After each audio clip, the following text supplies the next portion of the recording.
అప్పుడు కావేరి నన్ను క్షమించింది.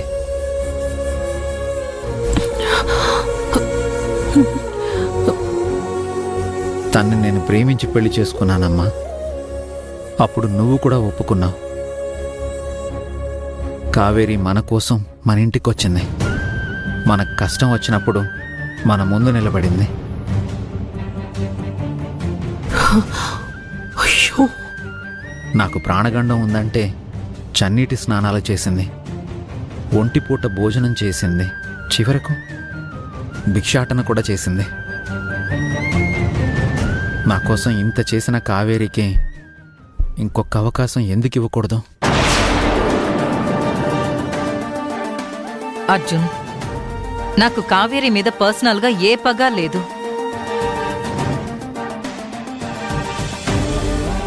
ఒకప్పుడు తనని నీకంటే నేనే ఎక్కువ ఇష్టపడ్డాను. కానీ నువ్వా కావేరియా అని తేల్చుకోవాల్సి వస్తే నేను నీ వైపే ఉంటాను. నాకు నువ్వు క్షేమంగా ఉండడం, సుఖంగా ఉండడమే కావాలి. అమ్మా, కావేరి కూడా మనం బాగుండాలనే కదా కోరుకుంటుంది. మనిషి అన్నాక పొరపాట్లు చేయడం సహజం. ఈ ఒక్కసారికి కావేరిని క్షమిద్దామమ్మా.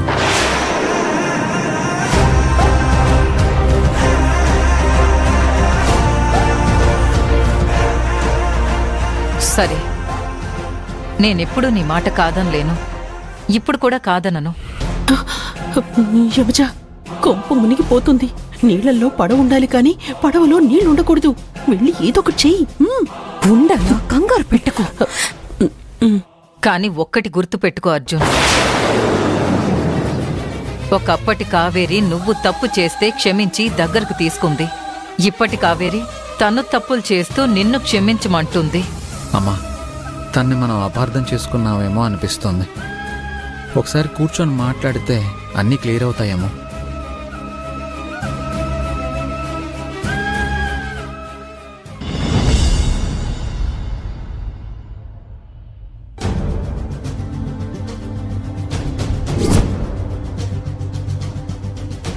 తండ్రి, బిడ్డల్ని కనగలం, కానీ వాళ్ళ తలరాతల్ని కనలేమంటారు. కావేరికి జాలి, దయ, మంచితనం వంటి గొప్ప లక్షణాలున్నాయి. వాటితో పాటు కష్టాలు కూడా ఎందుకిచ్చావయ్యా? మంచి వాళ్ళంతా కష్టాలు పడాలనా నీ ఉద్దేశం? నా కూతురు కావేరి ఇంతవరకు అన్నీ కష్టాలే అనుభవించింది. యమజ మాయలో పడి తన జీవితాన్ని తనే నాశనం చేసుకోబోయింది. దాంట్లో నేను కూడా భాగస్వామినయ్యాను. ఇప్పుడు ఆ యమజాడిన అబద్ధాలు నిజాలుగా మారిపోతున్నాయి. నా కూతురి కాపురం నాశనం కాబోతోంది. దయచేసి నా బిడ్డని కాపాడు తండ్రి.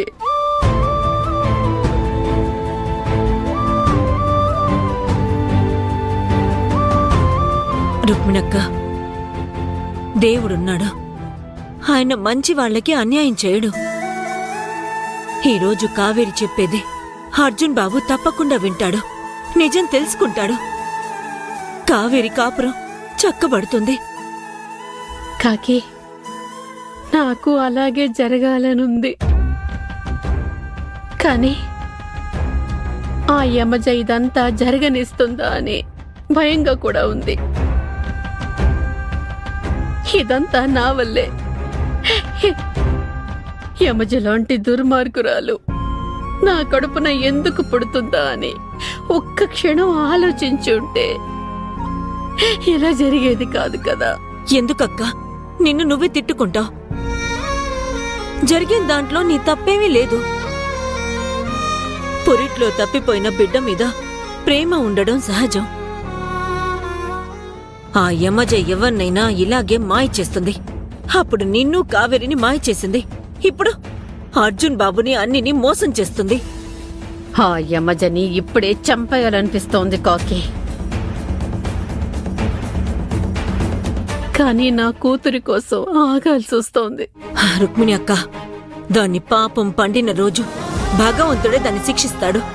ముందు కావేరి గురించి ఆలోచించు.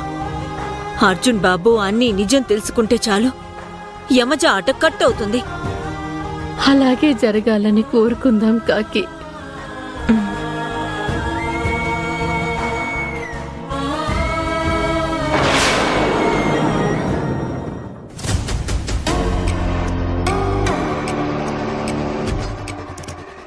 బావా, ఆఫీస్లో ఏదో అర్జెంట్ వర్క్ ఉందంట. మేనేజర్ నిన్ను వెంటనే రమ్మన్నారు. నీ ఫోన్ నాట్ రీచబుల్ వస్తుందంట, అందుకే నాకు కాల్ చేశారు. అర్జున్, మనం తర్వాత మాట్లాడుకుందాం. ముందు వెళ్ళి అదేంటో చూసిరా. వెళ్ళు. అత్తయ్య, మీరు ఎక్కువగా ఏమీ ఆలోచించకండి, రెస్ట్ తీసుకోండి. నేను బావని పంపించొస్తాను.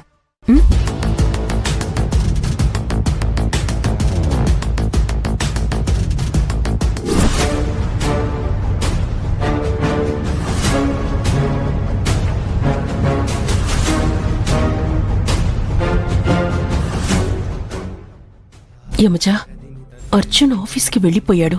ఇప్పుడేం చేద్దాం? అవతల కావేరి వచ్చేస్తుంది. రాణి, ఇవాళ తాడో పేడో తేలిపోవాలి. వాళ్ళ మధ్య దూరం ఇంకా పెంచుదాం. పద. పద.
ఆగాగాగు, ఎందుకొచ్చావు? ఇలా అడ్డుపడ్డావనుకో, పళ్ళన్నీ రాళ్ళు కొడతాను. ఏ ఆగు, ఈ ఇంటిని ఇంట్లో వాళ్ళని వద్దనుకొని వెళ్ళిపోయావు కదా, మళ్ళీ ఎందుకొచ్చావు? అది అడగడానికి నువ్వెవరు? ఇది నా ఇల్లు. నేను నా భర్తని అత్తయ్యని కలవడానికి వచ్చాను. తప్పుకో. ఆగు.